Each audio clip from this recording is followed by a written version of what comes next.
Selamat. Lagi asik-asik nonton YouTube.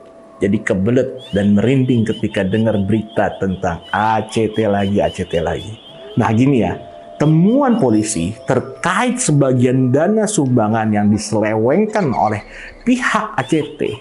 Ingat ya, ini hanya sebagian dari kasus penyelewengan dana. Dana itu berasal dari dana sosial yang sebenarnya harus digunakan untuk korban kecelakaan pesawat Lion Air JT610 pada tahun 2018. Dana tersebut berasal dari perusahaan pembuat pesawatnya, Boeing. Ada sekitar 34 miliar rupiah yang digunakan oleh ACT dengan tidak semestinya. Dan gilanya nih ya, ACT diduga kasih dana juga nih ke sebuah kelompok yang tidak seharusnya. Termasuk dana 10 miliar yang mengalir ke Koperasi Syariah 212. Nah, disinilah awal mulanya ya kan, dan imbas buruk yang menimpa kelompok pengabdi angka 212. Bukan pengabdi setan ini ya. Walaupun mungkin kelakuannya mirip-mirip lah buat sebagian orang. Sudah bukan rahasia bahwa orangnya di 212 ya itu aja. Ya mereka masih menganggap bahwa angka 212 adalah angka keramat yang bisa mempersatukan umat untuk melawan rezim, melawan kriminalisasi ulama, melawan Islamofobia dan seterusnya. Tapi nyatanya melawan kebodohannya sendiri pun nggak bisa. Terbukti mereka dibodohi ACT. Pihak Koperasi Syariah 212 sendiri diwakili oleh anggota Dewan Pengawas ya, Kiai Haji Muhyiddin Junaidi mengaku kaget katanya atas berita aliran dana ACT itu. Ini orang kayak punya penyakitan kagetan lah ya. Menurut Muhyiddin, Koperasi Syariah 212 itu sangat mandiri dalam mengelola keuangannya. Sebagian anggota Dewan Pengawas Muhyiddin memang tidak pernah dilibatkan dalam hal keuangan koperasi. Dia hanya bisa menjelaskan soal kepemilikan toko Koperasi Syariah 212 yang dipegang oleh pribadi atau dari dana urunan para shareholder. Muhyiddin pun sudah mengakui dan meminta kepada pimpinan Koperasi Syariah 212 untuk segera membuat klarifikasi ke publik. Jangan-jangan ini semua ya pada mulai cuci tangan. Cuci kaki aja sekalian deh. Siap-siap tidur di penjara. Saya juga kaget sih ya. Melihat pihak Koperasi Syariah 212 ya kan. Kaget juga, saya kaget beberapa sumber mengatakan juga bahwa ada foto A'agim yang awalnya terpampang. Nah, terpampang nih. Kan kaget kan? Terpampang di website Koperasi Syariah 212 sebagai anggota Dewan Pengawas dan kemudian menghilang begitu saja, kayak setan boncel aja bisa tiba-tiba ngilang. Merunut pada salah satu sumber, katanya peristiwa hilang foto A'agim itu terjadi pada 27 Juli lalu. Kalau pada sempat ngecek saat itu di Koperasi, di websitenya itu ada di bagian struktur organisasi. Ya kan, tapi yang sekarang ada itu cuma foto Kiai Haji Muhyiddin Junaidi sebagai anggota Dewan Pengawas. Aneh sih ya. Namun saya nggak mau bahas itu lebih lanjut lagi lah. Takut ditelepon sama orang-orang yang pengabdi angka 212. Dalam keterangan di website resminya disebutkan bahwa salah satu produknya adalah 212 Mart. Ini semacam kayak minimarket ya. Dalam bagian definisi merek atau brand 212 disebutkan juga 212 Mart mengusung spirit 212. Dijelaskan bahwa 212 merupakan gerakan kebangkitan umat yang dipicu oleh perjuangan umat pada aksi bela Islam ketiga ya, yang menurut mereka fenomenal pada 2 Desember 2016. Sedangkan Koperasi itu kelanjutan perjuangan umat pada aksi 212 tersebut, yakni perjuangan di bidang ekonomi. Mindset lah. Jelaskan dulu lah aliran dana dari ACT itu kayak gimana. Gini ya, baiknya nih Koperasi Syariah 212 maupun PA 212 bisa jadi nggak bersaudara, baik secara kelembagaan atau koperasi, ya kan, korporasi juga. Namun mereka bisa jadi bersaudara secara ideologis. Sama-sama mengusung angka keramat 212.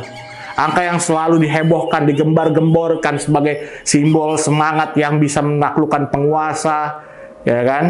Keramat itu suci artinya tidak celah, ya kan? Pokoknya bersih tanpa dosa. Tapi kenyataannya sekarang justru angka keramat 212 inilah yang menjadi senjata makan tuan. Produk Koperasi Syariah 212 sendiri, 212 Mart itu pernah bikin heboh karena kena kasus investasi bodong di Samarinda, Kalimantan Timur. Kasus ini skalanya memang kecil ya dibandingkan ACT. Oleh sebab itu ya, kasus di Samarinda mungkin memang bisa jadi nggak berdampak besar terhadap pengabdi 212. Beda deh ya sekarang dengan kasus ACT ini. Dampaknya bisa diyakini potensinya lebih besar dan mendatangkan bencana besar buat mereka. Karena jaringan yang kesangkut juga jaringan yang besar. Misalnya nih ya, Pemprov DKI juga bisa kena nih citranya. Jelek jadi jelek nih karena bertahun-tahun diketahui ya pernah berkolaborasi dengan ACT dan sekarang ya kan menyentuh kelompok 212 ya kan. Dan jangan lupa nih, kasus ACT baru sebagian yang diurus sama polisi. Masih ada dugaan aspek lain loh. Seperti dugaan aliran dana dari ACT ke jaringan terorisme. Sarap itu bener-bener gila. Itu masih diselidiki sama polisi. Sedangkan Pusat Pelaporan dan Analisa Transaksi Keuangan atau PPATK menduga adanya partai politik yang juga menerima aliran dana dari ACT. Waduh, gawat, ampun dah. PA212 nampaknya lebih pinter. Mereka sudah menyadari potensi ini itu ya, yang bisa membuat mereka tersangkut dalam kasus ini. Mereka nampaknya mulai panik, sudah mulai membantah, ya kan, membantah soal hubungannya dengan Koperasi 212. Novel Bak Mukmin nih lucu nih ya kan. Dia menegaskan bahwa Koperasi 212 tidak ada kaitannya dengan PA212. Dia udah ngeri-ngeri sedap rupanya. Karena katanya gini, pasca aksi bela Islam ya kan 212 tahun 2016, banyak wadah yang mengatasnamakan 212. Nah, saya sih nggak tahu ya, Bro. Kemudian Ketua PA 212 Slamet Ma'arif juga mengklaim bahwa PA 212 tidak memiliki keterkaitan dengan Koperasi Syariah 212. Ya, bisa jadi nggak ada terkait secara kelembagaan, tapi kan ada keterkaitan secara ideologis. Angka keramat 212 gitu loh. Bisa jadi ini ya. Bisa jadi ada keterkaitan antara pengurus atau anggota PA212 dengan mereka yang berada dalam struktur organisasi Koperasi 212. Misalnya ada nama Yusuf Martak.